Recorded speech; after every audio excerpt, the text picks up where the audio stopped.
it's like, I want to do shit that's not good for me. And like the harder we work, the less money we spend, which is kind of the great thing. When we weren't working, we were like, it was like, I don't know, let's go to like expensive lunches. Let's like, we just were spending more money. And, so it all starts with like, find your purpose and your passion. That's really what that book was about, Shoveling Shit, a Love Story. It's like, it's miserable being an entrepreneur, and it's where you find the most rewarding things in your life, that purpose, passion, social connections. What was funny was I haven't taken, like, I've traveled, like last year I went to 5 different countries, right? And I spent like almost a month in each country. So I travel a lot, but I bring my laptop and I work as I go through these countries. So I'm traveling, I'm seeing things, I'm meeting people, but I'm still working. And my trip to Japan with my brother was the first time in probably 5 or 6 years that I legitimately took a holiday, because the time zone difference was so great that I just couldn't take calls. It's like 16 hours to LA, 14, 15, 16 hours to the US. Just couldn't take calls. And I was walking 6 and 7 hours a day, no joke, like 25, 30,000 steps on average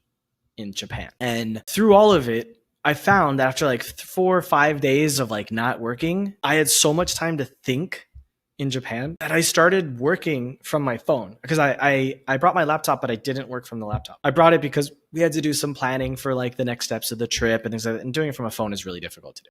Plus, like, I would feel super naked and lost if I didn't have my laptop near me, even if it wasn't on. But I was using my phone, like I was using Gemini, I was using voice mode, and I was having conversations with Gemini because I got an idea for like several different businesses that I saw were thriving in Japan but didn't exist in the US. And so I was having Gemini interview me and talk about plans. And my brother was like, "Can you just be in the like, we're in this beautiful ass forest in the middle of Japan. The trees are like, 500 feet tall. Can you just be in the moment?" And I'm like, "I'm trying." But like he's like, "Will it kill you to put the phone down for 5 minutes?" I go, "Yes, I have to get this out of my head." And like, I was struggling with it.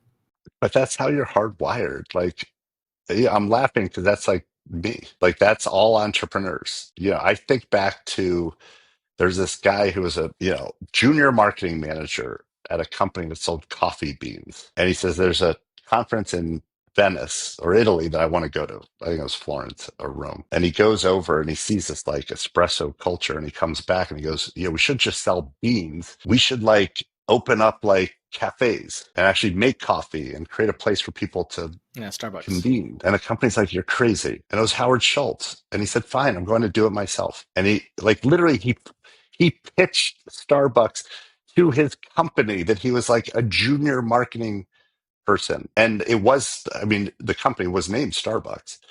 And he launched it, did a few cafes, ended up buying this bean company, buying Starbucks and building it. And the power of getting out of your own routine and seeing how other people live, spend money, spend their time has led to trillions of dollars of value creation. And more importantly, passion. Howard didn't just want to sell coffee.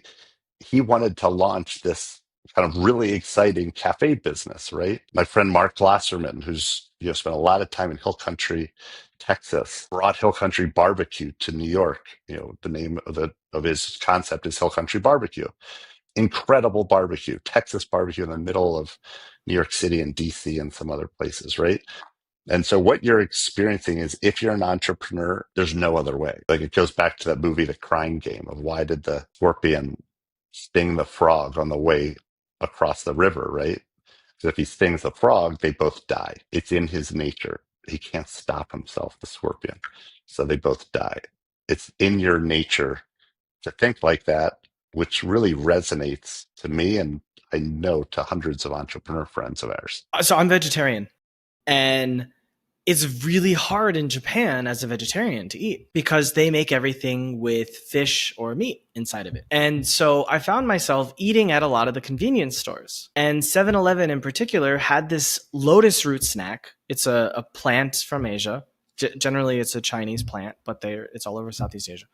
And they had these dried, salted, they seasoned lotus in a cup that was vacuum sealed. And I found myself eating 1 or 2 of them a day because they're so delicious. And like, having lived in Asia for half my life, I've eaten lotus root before, so I knew what it was. And I was like, yeah, this is healthy, this is good, etc. And so after a few days of this, I'm like, this doesn't exist in the US, but it's such a healthy, nutritious, and delicious plant. Or it's like a tuber, I guess. This is something that could be a healthy snack in the US. It's high fiber. It tastes good. Yeah.